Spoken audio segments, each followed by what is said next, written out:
Saudara-saudaraku yang terkasih dalam Kristus, pernah kan merasa malu? Malu pernah kan? Melakukan tindakan-tindakan yang memalukan gitu, yang membuat wajah jadi merah, bahkan mau ditaruh di mana muka saya ini itu. Pasti pernah mengalami hal seperti itu, ya kan? Kemarin juga saya gitu, waktu hari Sabtu kemarin gitu. Saya lupa nyalain lilin Advent gitu. Membuat malu saya itu kan. Itu menyala Advent itu. Dan ya masa lupa ya, apa banyak pikiran Romo katanya ditanya gitu. Enggak, emang lupa aja saya gitu. Dan kalau kita melakukan sesuatu kesalahan dan diketahui orang, bahkan banyak orang, kita pasti akan merasa malu, bahkan hanya tindakan yang teledor sepele sedikit sekali. Dan beberapa kejadian yang memalukan kadang tetap membekas lama di hati dan pikiran kita. Karena pada dasarnya kita tidak pernah siap menghadapi dan menerima rasa malu. Tapi bagaimana kalau posisinya dibalik? Kita yang melihat ada seseorang dipermalukan. Bagaimana kalau kita menyaksikan seseorang merasa malu atau dipermalukan di depan banyak orang?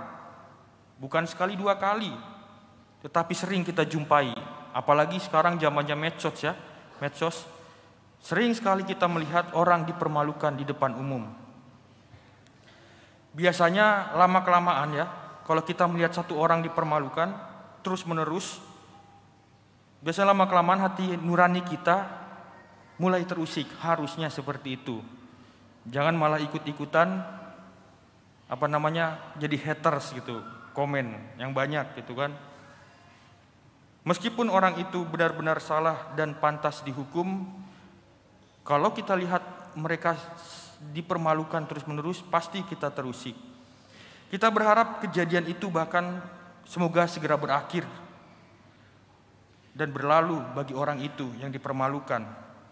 Sungguh, untuk menggerakkan hal seperti itu diperlukan iman agar beranjak dan menyelamatkan orang dari pengaruh mempermalukan dirinya. Injil Matius menampilkan sosok Yusuf, tunangan Maria, sebagai pribadi yang adil. Dalam tanda kutip adil di sini.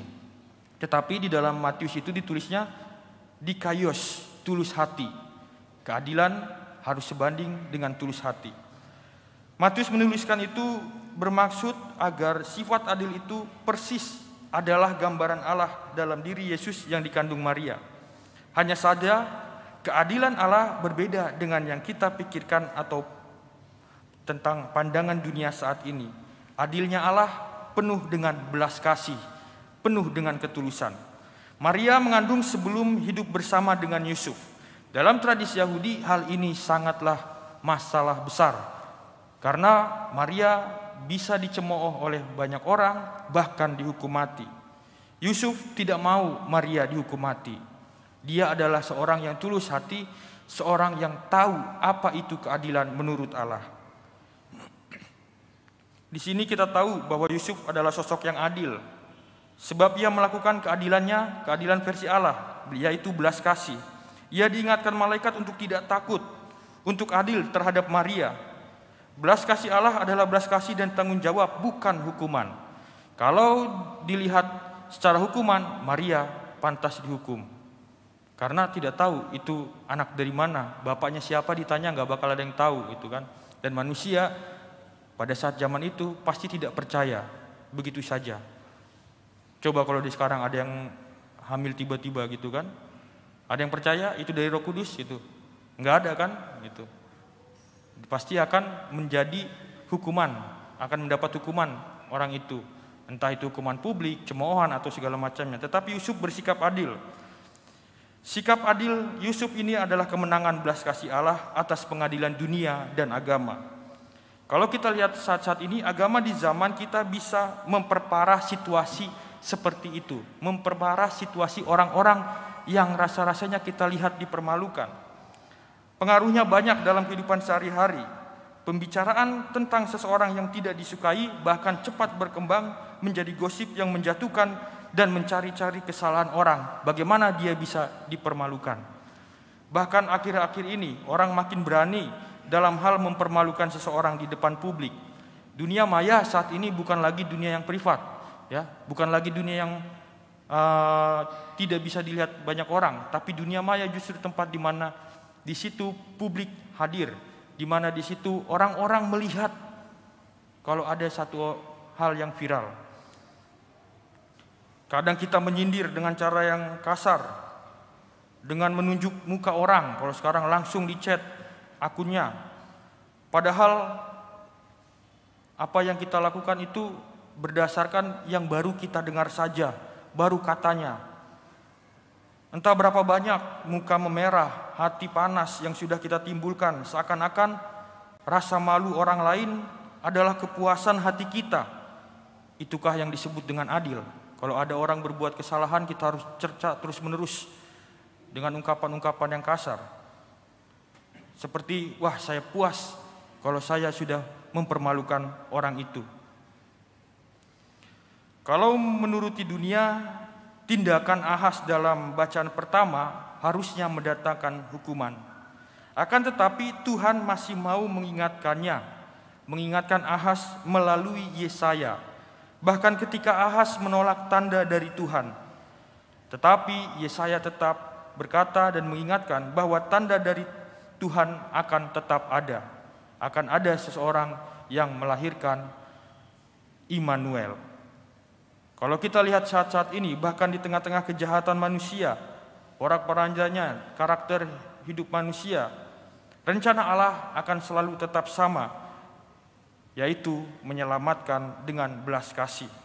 Akan selalu ada nabi-nabi yang mewartakan keselamatan, bukan hukuman. Hari ini juga kita diajak untuk mengubah kesan yang keliru tentang Kristianitas. Gereja hadir bukan untuk menunjukkan dosa setiap orang, melainkan menghadirkan sosok Allah yang mau menyelamatkan dengan belas kasih. Gereja itu siapa? Kita. Terhadap situasi yang tidak nyaman dan memalukan serta memojokkan saudara-saudara kita yang mungkin memang berdosa, salah, Allah menghendaki kita untuk mau beranjak dan menyelamatkannya dari rasa malu. Allah mempunyai keadilan yang berbeda, yang tidak berdasarkan sanksi-sanksi dan konsekuensi, melainkan belas kasih dan tanggung jawab. Kita perlu lebih sering mengikuti hati nurani kita, yaitu di mana Roh Kudus bersemayam, digerakkan oleh rasa tidak rela melihat seseorang yang terus-menerus dipermalukan. Bukankah itu artinya menyelamatkan orang lain harusnya seperti itu? Kita bukanlah superhero yang mempunyai kekuatan luar biasa, yang bisa menyelamatkan orang begitu saja dengan cepat. Atau menjadi Kristiani pun saat ini tidak membuat kita tiba-tiba dapat melakukan mujizat menyelamatkan orang. Akan tetapi, marilah kita bertindak seperti Yusuf. Kita akan dibuat berani memutuskan secara adil. Adilnya siapa? Adil menurut versi Allah yang penuh belas kasih dan tanggung jawab. Kita bisa memulai sesuatu untuk membebaskan orang lain dari rasa malu dan bersalah, mengaspirasi dan mengangkatnya dari keterpurukan di mata banyak orang. Keberanian kita akan menunjukkan bahwa Allah sungguh-sungguh beserta kita. Marilah pertama-tama kita memulai itu semua dari orang-orang di sekitar kita. Tuhan memberkati.